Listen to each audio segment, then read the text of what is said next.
Thank you so much. तुमने मुझे एक ऐसी मुसीबत से बचा लिया जो आनी थी। पूरा कर्जा फ्री हो गया। एंड प्रॉमिस, जैसे ही पैसा आएगा सबसे पहले हम बताएंगे।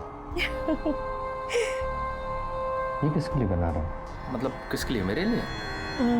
तो फिर छोटा जावेरी। हजरतगंज पुलिस स्टेशन से फोन आया था। किसी नैन्सी जावेरी का मर्डर हो गया और उसका पति फरहाद जावेरी लापता है और उन्हें शक है कि ये फरहाद वही फ्रॉड दूल्हा है।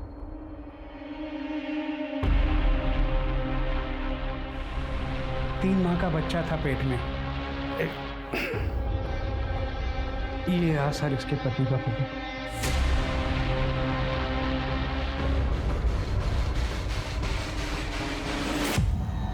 सर, नैन्सी के लॉयर से बात हुई है। उसने 10 दिन पहले ही अपना घर गिरवी रखा था, लेकिन अकाउंट में पैसे आते ही उसने विड्रॉ कर लिया। महेंद्र को दी होगी सारा पैसा। लेकिन महेंद्र नैन्सी को मारा क्यों? ये तो उसका पैटर्न भी नहीं था। सर, नैन्सी का भाई आया। बोल भाई। जी सर। मैरिज जल्दी में हुआ इसलिए मैं नहीं आ पाया। नैन्सी ने बताया था कि फरहाद के बड़े बड़े पॉलिटिशियन से दोस्ती थी। बड़ा पावरफुल है वो। ये फोटोज सर। भेज देने। अच्छा, नैन्सी का उसका मुलाकात कैसे हुआ, कोई आइडिया? Online sir. नैन्सी उसके बारे में कभी कुछ ऐसा बताई जो अजीब हो? नो सर, बस ये पता है कि वो अमिताभ बच्चन का बहुत बड़ा फैन था। वो नैन्सी के लिए कभी कभी मेरे दिल में वाला गाना भी गाया करता था और उनकी मिमिक्री भी किया करता था। सर, उसने नैन्सी से कहा था कि प्रयागराज वाले बंगले पे लेके जाएगा। सर, उसने नैन्सी को यह भी बताया था कि उनका घर किस रोड पर है।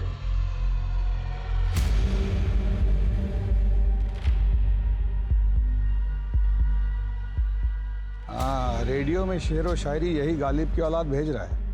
वो समझ रहा है कि हम उसे पकड़ नहीं पाएंगे, इसलिए खुला चैलेंज कर रहा है हमें। ये भी था साथ में। तो क्या करें इसको? हमको लगता है कि शादी का कार्ड भी यही भेजा। इसका एक पैटर्न है, या तो डिवोर्स की हुई औरतें, या जिनका पति मर चुका हो, या फिर जिनकी उम्र 30 से ऊपर है। 36, 38, 40, 42 साल की औरतों को ही अपना टारगेट बनाता है। स्मार्ट है, इसलिए अच्छे से जानता है कि किसी भी स्टेटस की औरत को फंसा सकता है। और सबसे जरूरी बात ये कि जिन जिन औरतों को अपने अंटे में लिया है वो सब अलग अलग कल्चर, अलग अलग। इतना डिटेल सिर्फ किसी प्रयागराज में रहने वाले आदमी को ही पता हो सकता है। और हाँ, ये आदमी सिर्फ फ्रॉड नहीं, खतरनाक और घातक भी हो सकता है। अरेंज मैरिज हुआ था हमारा। शादी के 1 साल में ही डिवोर्स हो गया। कभी कभी दो लोग गलत नहीं होते, बस वो एक दूसरे के लिए गलत होते हैं। छोड़ो ना ये सब बात, कुछ और बात करते हैं। अच्छा ये बताओ, तुम करते क्या हो? क्या करोगे जानकर? अरे जानना जरूरी है, कहीं मैं किसी ड्रग डीलर के साथ तो नहीं बैठी हूँ। अजीत सर की थ्योरी सही निकली। पूछताछ करने के बाद प्रयागराज पुलिस की मदद से फाइनली हमारे हाथ एक सुराग मिला और महेंद्र का काला चिट्ठा हमारे सामने आया। सर, उस फ्रॉड दूल्हे का असली नाम संदीप सुमन है। 20 साल पहले वो MBBS फ्रॉड में शामिल था। उसने स्टूडेंट से 10-10 लाख रुपए लिए एडमिशन के नाम पे और उनका एडमिशन नहीं कराया और वो पैसे लेके वो भाग गया। इसकी वजह से उसके ऊपर केस भी चल रहा है सर, पर वो किसी को मिला नहीं। हम उसके पते पे गए पर उसके घर वालों और पड़ोसियों को उसके बारे में कुछ भी नहीं पता। सर, मुझे आपसे कुछ कहना है। अवस्थी, बाद में आना। Sir please.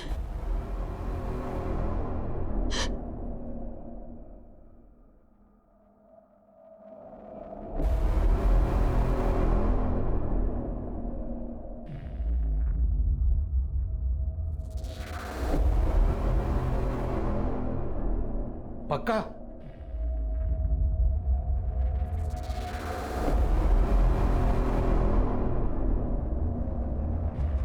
उन्होंने मेरे साथ जबरदस्ती करने की कोशिश की।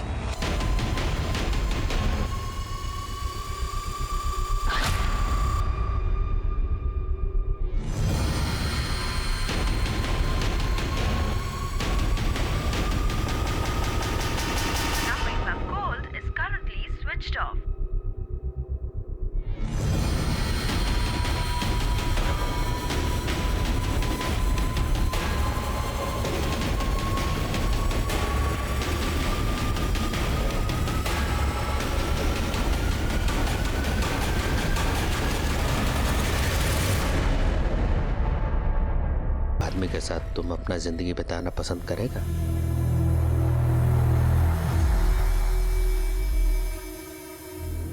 सबको यही लगता है कि आप झूठ बोल रही हैं। आप साबित कुछ नहीं कर पाई हैं अभी तक। हाँ सर, झूठ बोला था मैंने। आपसे अपनी इंसल्ट का बदला लेना था मुझे बस।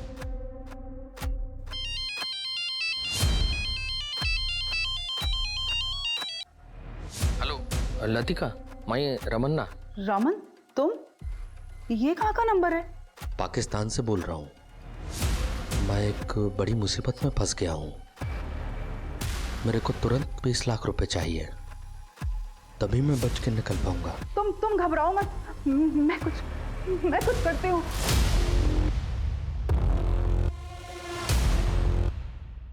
एक बड़ा खुलासा। पूनम अवस्थी को एक ऑफिसर पर झूठा इल्जाम लगाने के जुर्म में अपने ही डिपार्टमेंट से इस्तीफा देना पड़ा।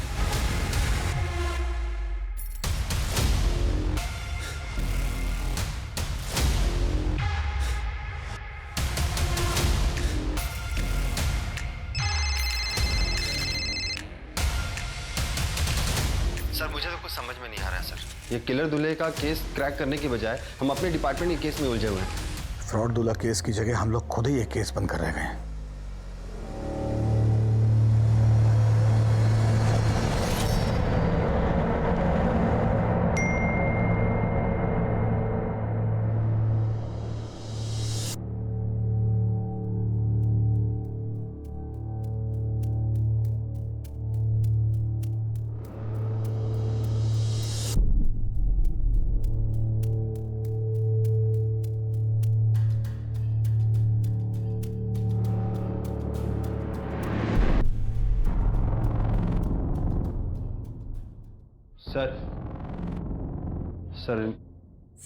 सर मेरा हस्बैंड रमन रेड्डी मिसिंग है सर। ये इंटेलिजेंस डिपार्टमेंट में काम करता है सर। लास्ट कॉल पाकिस्तान से किया था, किसी मिशन पे गया बोला। पाकिस्तान से बोल रहा हूँ। टीवी नहीं देखती क्या आप? हाँ, 8 महीने से पुलिस इसको ढूंढने का कोशिश कर रहा है। फ्रॉड दूल्हा है ये। गौरी, आगे कंप्लेंट लिख लो इनका। अरे सुनो, फोन मैडम का।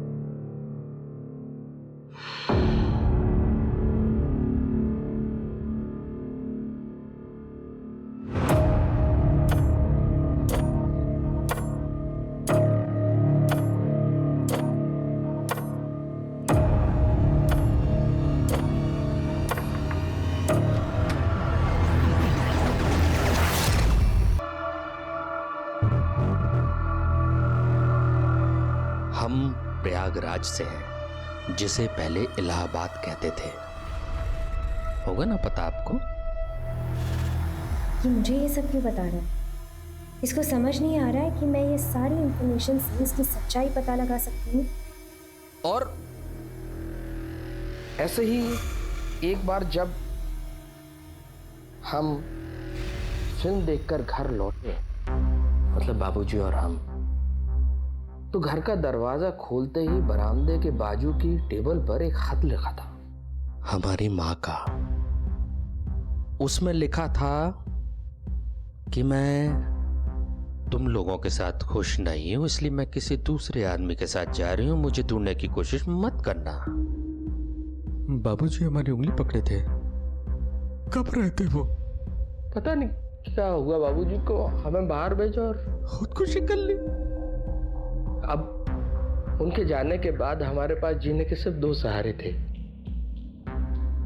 एक बाबूजी की यादें और दूसरा एक गाना जो वो अक्सर हमें सुनाते थे जब हम गुस्सा में रहते थे ना। तब कहते थे, मेरे पास आओ मेरे दोस्तों, और हम दौड़ के आके उनके गले लग जाते थे।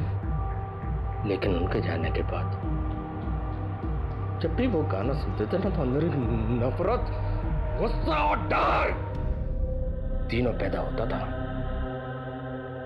छोटे थे हम, पर ठान लिया कि बड़े होंगे तो उन औरतों को सजा देंगे जो अपने पति के होने के बावजूद दूसरे आदमी के साथ भाग जाती हैं। शादी तो जन्म जन्म का बंधन है ना, किसी और का जीने के लायक ही नहीं है। अजीत प्रताप सिंह, पूरा किस्सा सुन लिया ना? तुम्हें ये भी पता है हमारी लोकेशन क्या है, लेकिन क्या आप पूनम अवस्थी को बचा पाएंगे?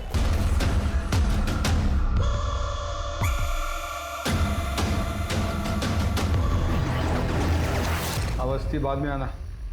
Sir please. आके भोला जी जरा बाहर जाए।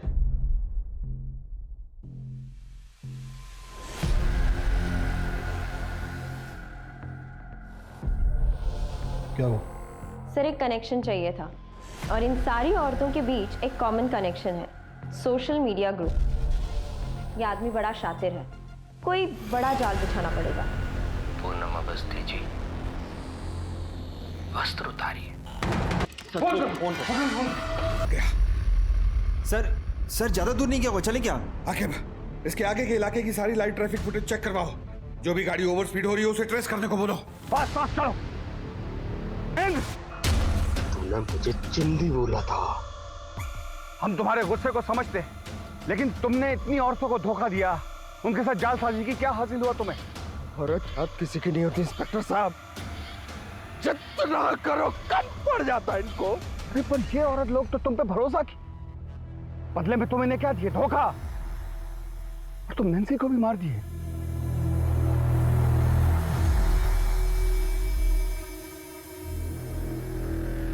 उसके पेट में तो तुम्हारा बच्चा पल रहा था।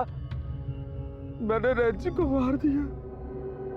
मेरा बच्चा तो उसके पेट में, लेकिन मैंने क्यों मारा? सोचा आपने? मुझे पता था कि नैन्सी भी मेरे बच्चे को लेके मेरे को छोड़ के चली जाएगी, जैसे मेरी माँ मेरे बाप को छोड़ के चली गई थी। इसलिए मारा। जिससे आप सबसे ज्यादा प्यार करते हो वही सबसे ज्यादा दर्द देता इंस्पेक्टर। इसलिए बच्चन साहब हमेशा से कहते रहे हैं,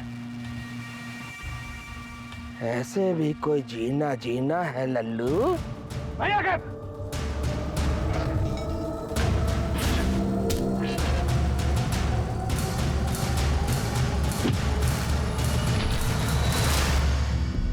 बच्चन साहब तो ये भी कहते हैं कि रिश्ते में तो हम तुम्हारे बाप होते हैं, और नाम तुम जानते ही हो।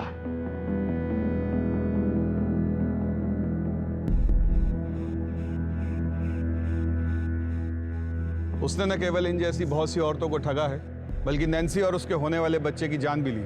सीनियर इंस्पेक्टर पूनम अवस्थी ने अपनी जान की परवाह ना करते हुए मासूम औरतों को न्याय दिलाने के लिए अपनी रिपुटेशन को दांव पे लगा दिया।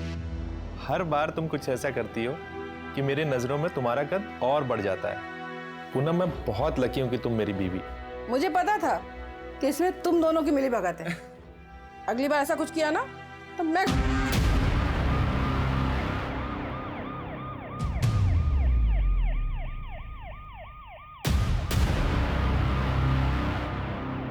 पुलिस आ गई, पुलिस आ गई।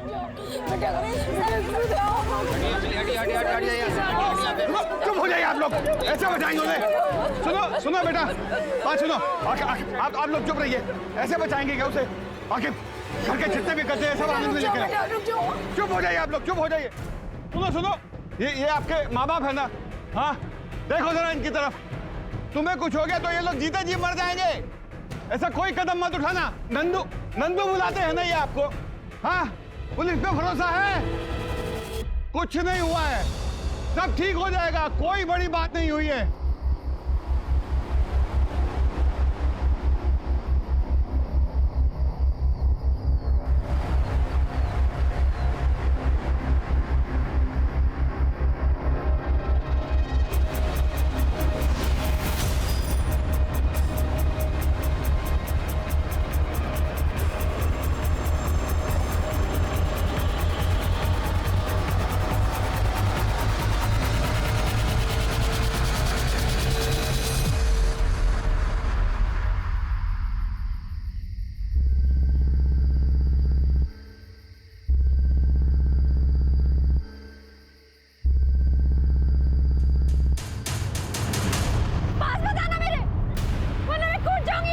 नहीं आ रहे। मैं कूद जाऊंगी।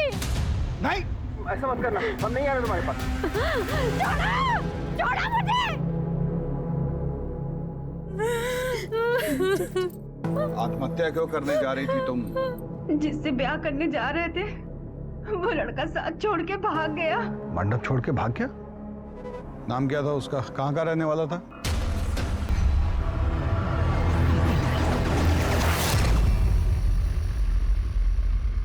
दुबई में नौकरी करता है।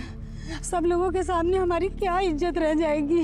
लड़की मरने जा रही थी आपकी और आप लोगों को समाज में इज्जत की पड़ी है। जानती हो तुम औरतों की सबसे बड़ी समस्या क्या है? दूसरे की गलती का भार अपने ऊपर ले लेती हो। मंडप छोड़ के भागना गुनाह नहीं है, परंतु तुम ये जो आत्महत्या की कोशिश कर रही थी ना, ये बहुत बड़ा गुनाह है। थैंक यू सही वक्त पे आने के लिए।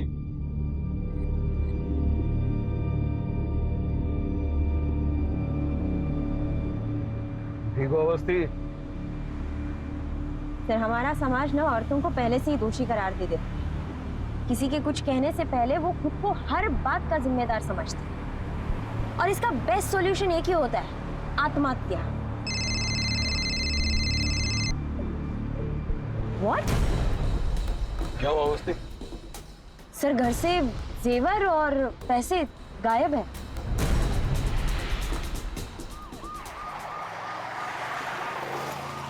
दुबई का कोई एड्रेस है आपके पास? और उसकी शादी में उसके घर से कोई आया था?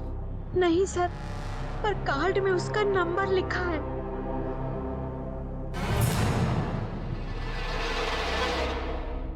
ज्यादा कुछ है नहीं, बहुत अच्छी सी जॉब है एक दुबई में, वहीं सेटल हूँ, एक घर खरीद लिया है और सुकून के साथ रह रहा हूँ। बस एक अच्छी संगनी की तलाश थी। पर मेरी बेटी डाइवोर्सी है। सुनने में जरा अजीब सा लग सकता है, लेकिन एक्चुअली मेरे लिए ये सौभाग्य की बात है कि उनका डिवोर्स हुआ, वरना हमारी किस्मत के सितारे इतने बुलंद कैसे होते कि ये हमें मिलती हैं। आप लोगों का आशीर्वाद दीजिए बस। एक आदमी कहानी सुनाता है कि वो दुबई में बढ़िया नौकरी कर रहा है।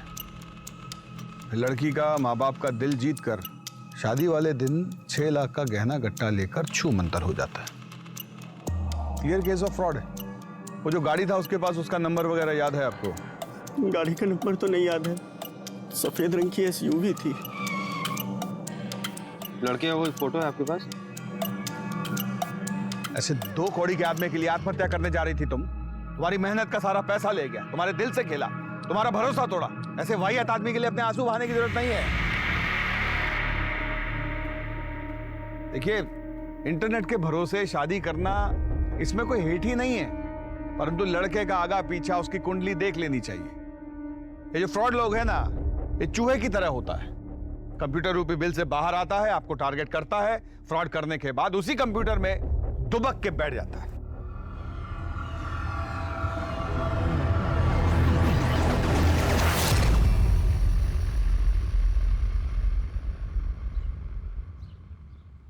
सर, ये वीडियो ऑनलाइन वायरल हो गया है।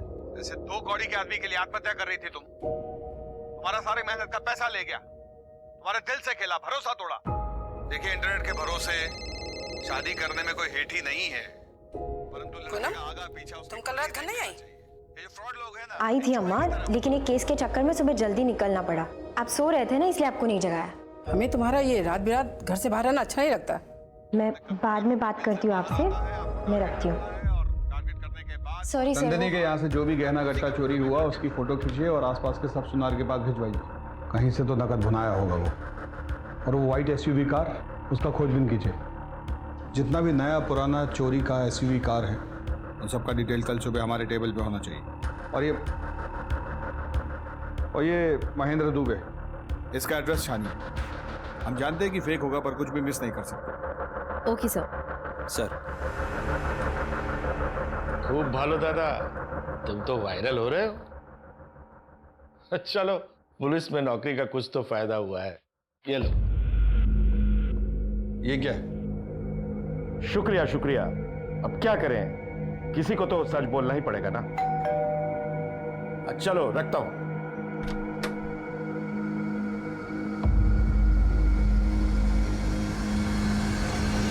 अजीत प्रताप सिंह, तुम्हारे नाम का प्रेम पत्र कोई हमारे दरवाजे पे छोड़ गया है। इस पर नाम पता कुछ भी नहीं, सिर्फ हमारा नाम लिखा है।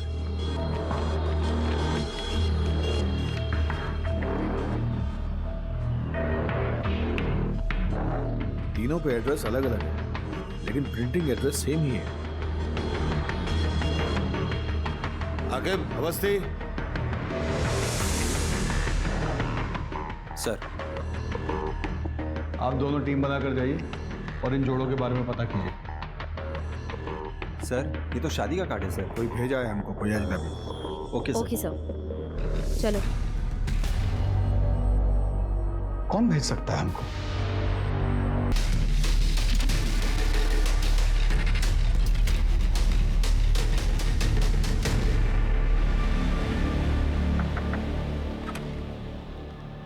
क्या रुबीना शेख आप ही है?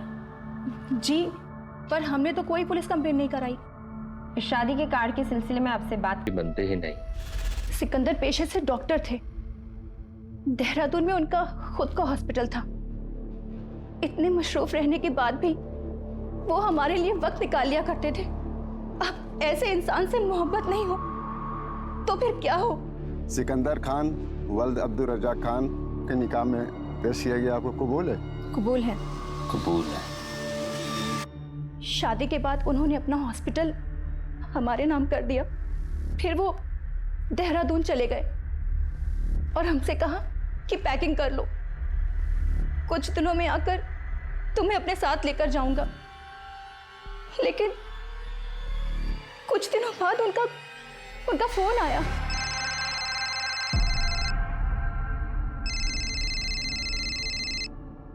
हेलो रुबीना, मेरी मदद कर सकती हो क्या?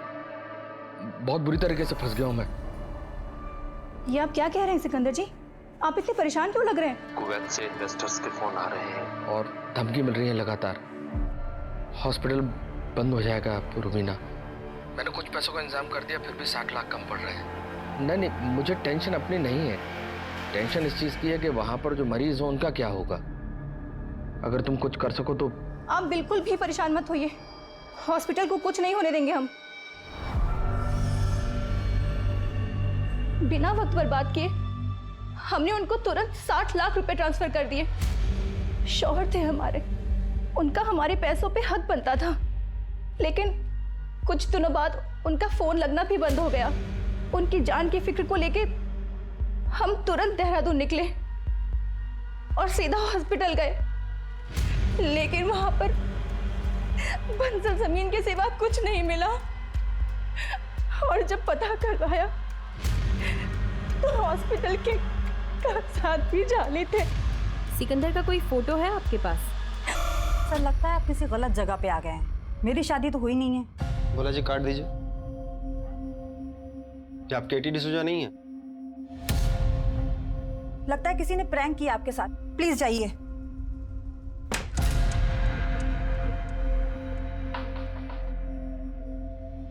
रोजी जी, पड़ोसियों ने बताया कि आप केटी की बेस्ट फ्रेंड है, तो मुझे आपसे कुछ बात करनी थी। एंथोनी को वो डेटिंग साइट पे मिली और एंथोनी ने डॉग का फोटो लगाया हुआ था और केटी डॉग लवर थी। फिर क्या, यहीं से दोनों में बात शुरू हो गई।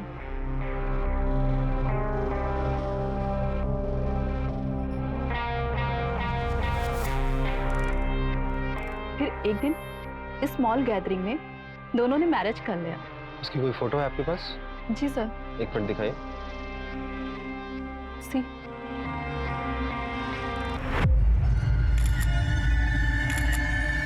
थोड़ा नजदीक को आई जीजा जी। बोला जी, ये फोटो ले लीजिए। फिर एक दिन केटी ने बताया कि उसका brother mark nail art startup के लिए इन्वेस्टर ढूंढ रहा है और एंथोनी